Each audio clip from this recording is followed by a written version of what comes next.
Hmm, Dear student, today I teach you another topic regarding issue of share, forfeited and reissue of shares.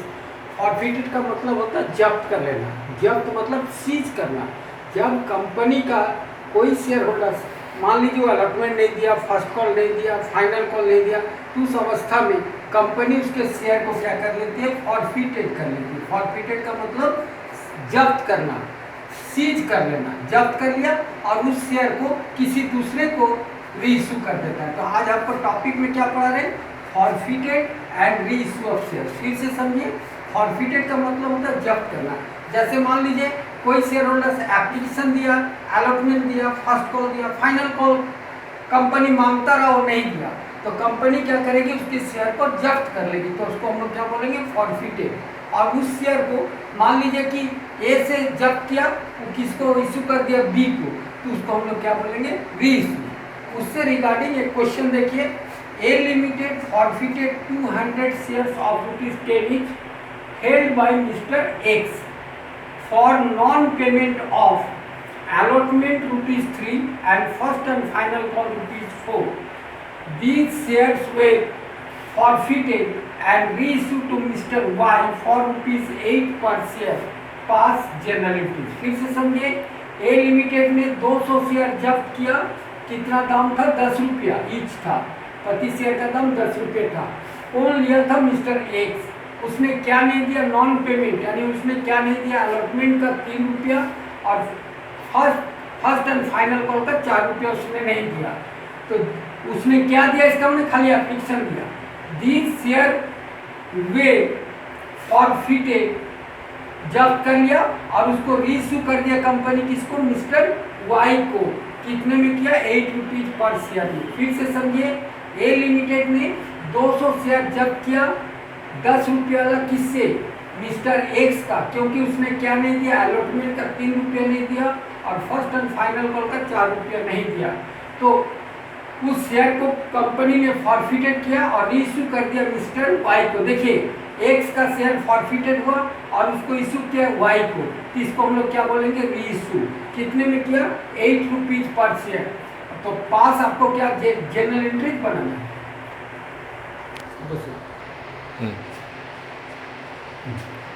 General entry क्या होगा, when share forfeited. देखिए, हम लोग when लिखते हैं जब नरेशन को हम पहले लिखते हैं, जनरल एंट्रीज का पहले लिखेंगे तो वेन होगा, और जनरल एंट्रीज के बाद लिखेंगे तो क्या होगा, बीइंग होगा, BING। हम आपको बता चुके हैं। तो वेन शेयर फॉरफिटेड हुआ तो क्या होगा, शेयर कैपिटल अकाउंट दिया, शेयर कितना था, 200 था, फेस वैल्यू कितना, 10 रुपया है, तो 2000 हुआ। क्या क्या नहीं मिला उसको लिखिएगा। तो शेयर अलॉटमेंट का नहीं मिला, 200 शेयर का कितना करके नहीं मिला, 3 रुपये करके, तो 600 नहीं मिला। और शेयर फर्स्ट एंड फाइनल को 200 शेयर का 4 रुपये करके दाम है, नहीं मिला, तो 800 नहीं मिला। तब बैलेंस कीजिए, 2000 डेबिट है, 6 और 8 1400 रुपये क्रेडिट है, तो बैलेंस कितना हो गया, 600। ये 600 फॉरफिटेड होगा। जो कंपनी को शेयर होल्डर्स दिया है वही ना पैसा जब्त होगा। मान लीजिए आप हमको 5 रुपये दिए, कोई 5 रुपये ही जब्त होगा। आप हमको यदि 2 रुपया दिए तो 2 रुपया जब्त होगा। तो कंपनी को जो नहीं दिया उसका एंट्री करेंगे। तो अलॉटमेंट का 3 रुपया नहीं दिया, 200 शेयर का 600, फर्स्ट एंड फाइनल कॉल का 200 शेयर का 4 रुपया करके नहीं दिया, 800। तो क्या दिया, डिफरेंस अमाउंट 3 रुपया करके दिया होगा, 600 रुपया। ये पैसा कंपनी जब्त कर ली। अब रीइश्यू किया किसको, मिस्टर वाई को। कितने रुपये करके किया, अकॉर्डिंग टू क्वेश्चन, 8 रुपीज। तो 200 शेयर का 8 रुपया करके कितना होगा, 1600, 1600 होगा। और शेयर कैपिटल देखिए कितना से डेबिट है, 2000 से, तो क्रेडिट कितना से होगा, 2000 से। तो डिफरेंस कीजिए, डेबिट है 1600 और 2000 का डिफरेंस 400 होगा, शेयर फॉरफिटेड अकाउंट। अब देखिए इसका थर्ड एंट्री बनेगा। तो देखिए आपका क्वेश्चन में शेयर फॉरफिटेड क्रेडिट कितना से हुआ, 600 से, और डेबिट कितना से हुआ, 400 से। तो और कितना से हमको डेबिट करना होगा, 200 से। फिर से समझिए, शेयर फॉरफिटेड आपका क्रेडिट कितना से हुआ, 600 से, और डेबिट हुआ है 400 से। तो और कितना से हमको डेबिट करना होगा, 200 से। तो नाउ थर्ड एंट्री,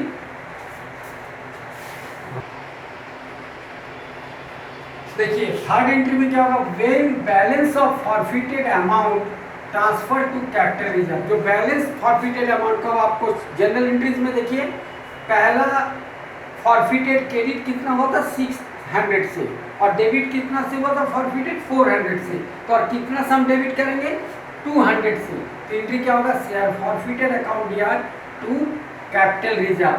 जो डिफरेंस अमाउंट उसको हम लोग कहाँ पर ट्रांसफर करते हैं कैपिटल रिजर्व में, इसलिए आपका नरेशन क्या होगा being balance of forfeited amount transfer to capital reserve. तो हम लोग का एंट्री क्या होगा थर्ड शेयर फॉरफिटेड अकाउंट यार to capital reserve account.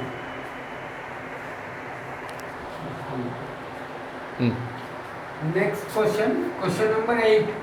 The director of a company forfeited 2,000 shares of rupees 10 each, rupees 7.50, 7 रुपये 50 पैसा paid, and non-payment of rupees 2.50 per share on final call.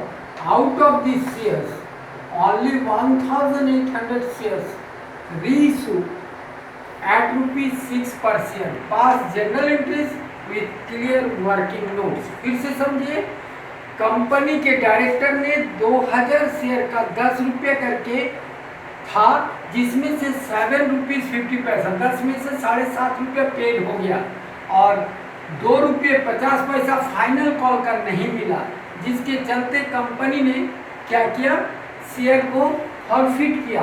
Out of this share, देखिए आपका 2000 share को forfeit किया, उसमें से 1800 share को ही reissue किया, कितने करके 6 पर share.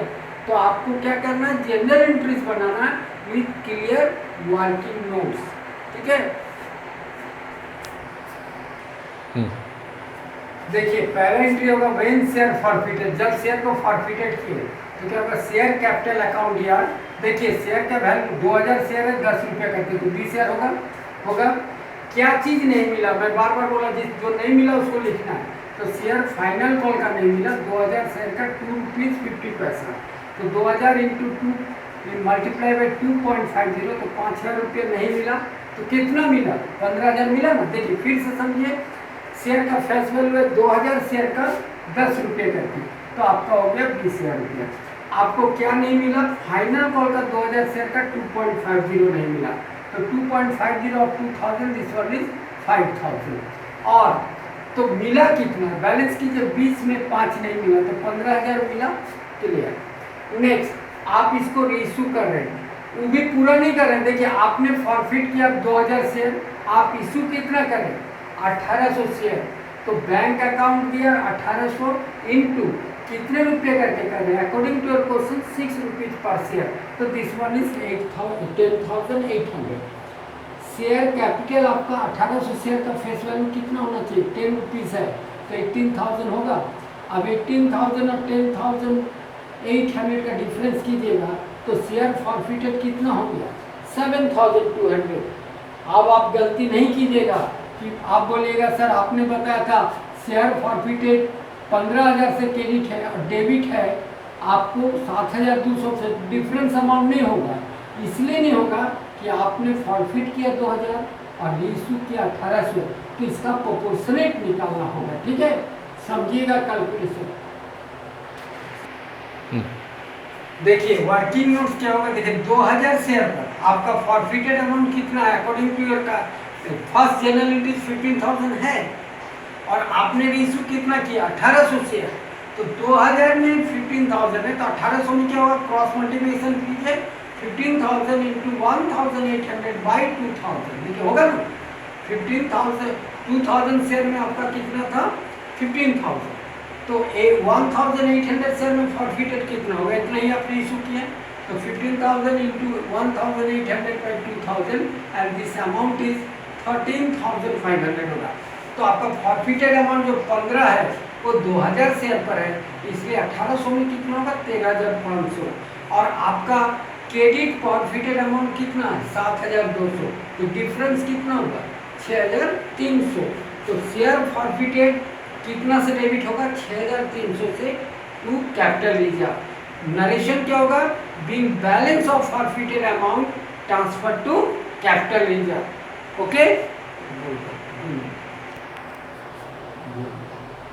Dear student, I hope you understood this solution. If you have any doubt regarding this topic, please send me comment box. और मैं आपसे यही रिक्वेस्ट करूँगा, आप प्रैक्टिस कीजिए, प्रैक्टिस कीजिएगा तो प्रॉब्लम आएगा, और प्रॉब्लम आएगा तभी सॉल्यूशन हो सकता है, इसलिए प्रैक्टिस आपको करना होगा।